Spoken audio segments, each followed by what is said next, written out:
Jackie Warren, thank you. The round of 32 off and running, and your co-host Canada are moving on, courtesy of that late 1-0 win over South Africa. Next up for Canada, Morocco or Netherlands, July 4th in Houston. Let him enjoy the moment, though, first, Rob. All right, Rob Stone, Carly Lloyd, Clint Dempsey, Peter Schmeichel back here with you. Goal number 216 of this tournament sends Canada to uncharted territory, the round of 16. South Africa, first time they ever made it to the knockout stage. They are eliminated, but the party and the celebrations and the hugs continue in L.A. What a moment for Canadian soccer. Deserved win, Clint, for the Canadians? Yeah, I mean, I thought they were the better side today. The game was asking for a little bit moment of quality, and we got that from Eustaquio. The way he trapped the ball with his chest and the volley that he had, I mean, what a game winner. To be able to score a goal that, gets you to the round of 16, this man won't have to buy a beer for a while. Big players show up in big moments. I think they lacked a lot of quality, though, in the final third. There wasn't much that they had other than set pieces. But it doesn't matter how you win. Win's a win, and you go through. Win's a win. It was kind of very much like we predicted before. You're in the knockout stages now. Every little mistake that you eventually do will cost you something. So it was very cautious for a very, very long time.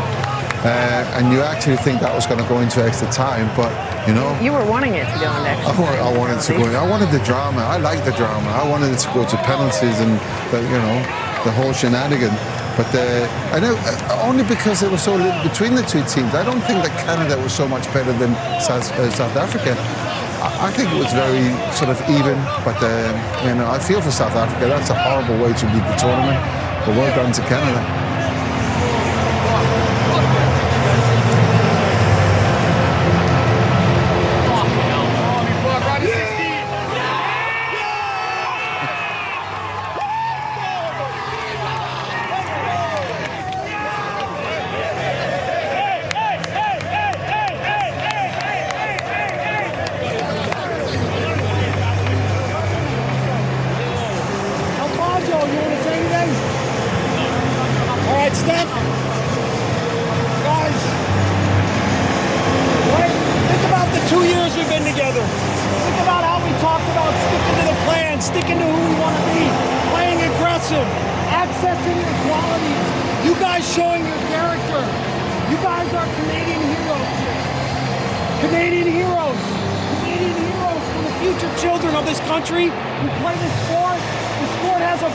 Because of you guys, you should be so proud of who you are. You should be so proud of this game. You never lost the heat. You went after it, played after point, moment after moment. You are Canadian heroes.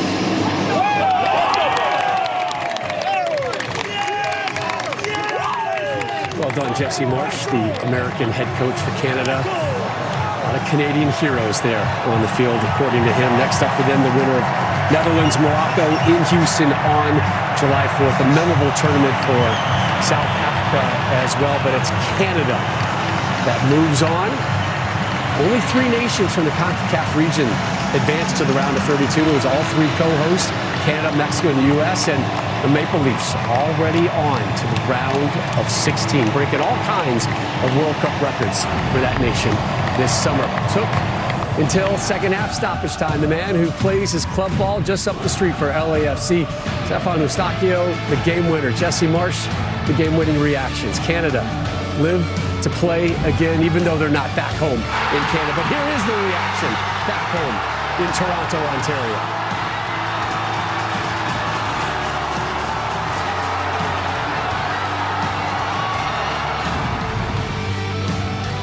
Coming up, we count down to the U.S.'s round of 32 matchup and look ahead to their win or go home showdown against Bosnia. The Canadian hero, the man who plays his club ball in L.A. for LAFC, Eustaquio, second half stoppage time goal. The difference, Canada victorious 1-0. They move to the round of 16. The watch party in Vancouver, British Columbia. Great city. Enjoy the steam whistle and oysters today, Vancouver. Canadian Ryan Reynolds. Yes! Yeah! As he should be. All happy. Canadians should be happy. What a moment for He Canadian loves soccer, doesn't he? He's so successful with soccer, and now his national team as well. Great moments. Yeah. Great moments for them. They live to dance. They go July 4th to Houston. The first day of the round of 32 featured a matchup between two nations who had never reached the knockout stage before. And match number 73 of this tournament went down to the final minutes. South Africa and Canada. There she is, Peter. Jessica Alba watching not the best first half. This is the best chance. Derek Cornelius doesn't connect well. He should have scored. I said at halftime, Rob, you would have scored on that. I'm not sure what chance was better to score off of, that previous one or this one. I mean, this was a near goal here. Buchanan trying to get that last one in, but just great desire from South Africa to keep this one out of the net. But not a whole lot of chances or opportunities this half. Yeah, I mean, I thought Canada had the most chances in the first half. They're the ones that looked like they were going to score. At first glance, I thought this was a penalty, but when you take a closer look, the fact that the defender gets a touch on the ball, for me, is the reason why this is not given. So I think the ref does a great job in terms of the decision he made on this play, but Canada was all over South Africa in the first half. 8-3 shot advantage for the Canadians in the first 45. Move now to the 62nd. Yeah, South Africa didn't have much. But what they had was this shot here. Look at the dip on that. I mean, had that been inside the goal frame, that would have been one of the best scored goals in the tournament. And another opportunity from Canada. Not a whole lot of vertical play, but this was a good opportunity here. Oof, I would have just gotten my head on that one. Alowski, good save too. Just can't get anything in the back of the net. Canada again knocking on the door, taking the game to South Africa, and Promise David with a shot from outside the 18 wasn't that far off, still knocking on the door. So knocking on the door, you felt that if anyone was going to score, it was going to be Canada. And you know, we're into the 90th plus 2 minutes, and the ball falls for Eustaquio. And a great take first. You see, not the greatest of clearance, I have to say, but that chest down, set himself perfectly for the shot, and he puts it the only place where Rowan Williams can't get to. And Canada are now in the last 16.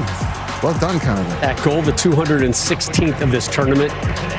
5th of that man's international career. You're going to hear from him in just a second. So Canada, the first to book their ticket to the round of 16. Again, as we've mentioned, they're going to take on the survivor of Morocco, Netherlands. That one July 4th in Houston. Our Katie Shanahan caught up with the Canadian hero today. Stefan, a massive congratulations. You're through to the round of 16. You must feel on cloud 9 right now. Yeah, I feel happy, but at the same time, I'm very calm. I think we performed well. There was a couple of moments that, South Africa had the ball. They were creating us a lot of problems, but I think on set pieces, on transition, we were getting there, and we never stopped believing. And I think the goal is really something that we deserved at the end of the game. Yeah, talk me through your wonderful strike.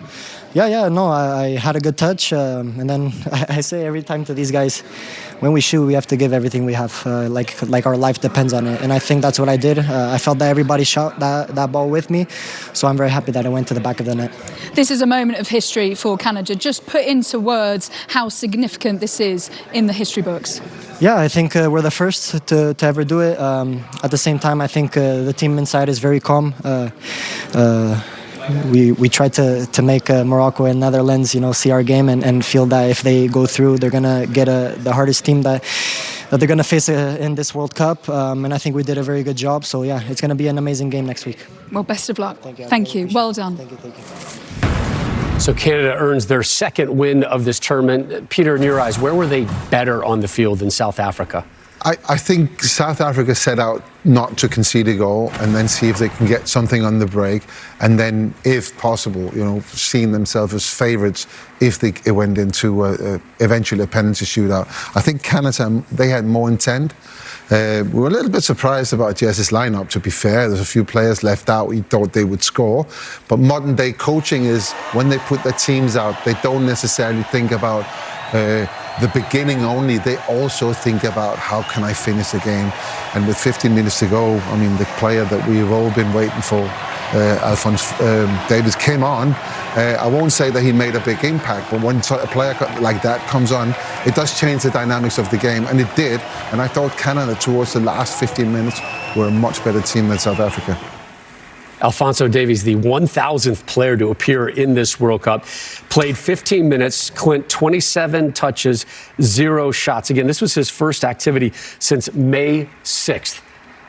Do you start him July 4th in the round of 16? I mean, look, if he's ready to go, for sure. And if not, you bring him on to be a sub again, and you kind of do the load management to make sure that he's right and you protect him. He does give this team a huge boost when he's out on the pitch, and he can be a difference maker. But today is Eustaquio's day. Yeah. What a finish. Yeah, to take that touch the way he did, to use the defender to shield his shot, go far post. And like I said, he won't have to buy a beer for a while when he's back in Canada. I mean, What is this, Thierry's zone 14 that he yep, loves zone to talk 14. about? Hey, good things happen there. I mean, Schmeichel, Uncle Pete made a great point.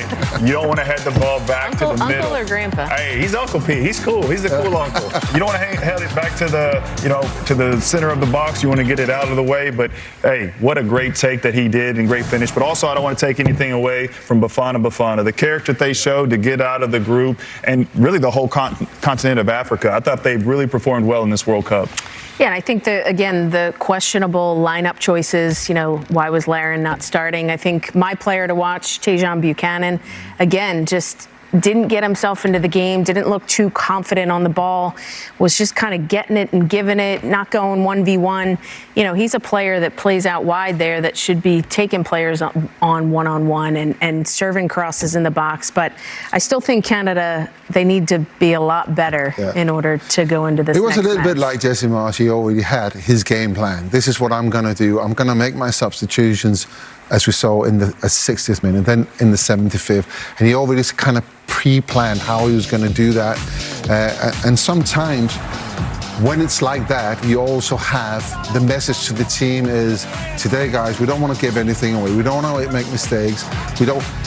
And when you as a player go on the pitch with those kind of messages, it kind of makes it a little bit more difficult to go and win.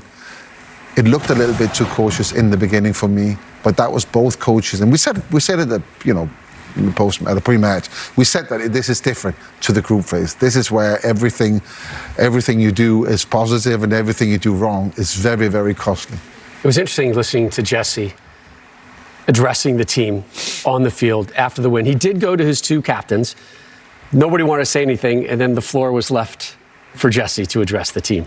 Yeah, look, I've been a part of many coaches throughout my national team career, and we always huddled up after the match. And on the pitch? Yeah, always sort of our thing. Support staff came in, and coaches chatted, usually the head coach, but they did say something. In fact, sometimes captains said something, but I think it's something that you can do to kind of bring everybody in. Are you a fan of having the camera in that circle, or you think the camera should be out of that circle for those type of moments? I think some coaches maybe aren't necessarily aware that the camera is there, and some coaches are aware that the camera is there, if you know what I mean. I'm a little bit sort of... I saw that wink, Clint. I saw that Hey, wink. keep me out of this. I'm just here to, to help out the team. Clint here, by the way. I'm trying to save you. There we go. I'm trying to keep me out of divert. this. You don't like it, right? I honestly don't like it. I think that is for the dressing room. But that's a personal opinion that I have. I think all of those little things has got to happen in the dressing room. And then you speak to the media and you speak to the world afterward. And you can say those things. What happens in the next game when they lose 6-0? It's kind of like, oh, you did that before. What about now? Are you going to do the same thing?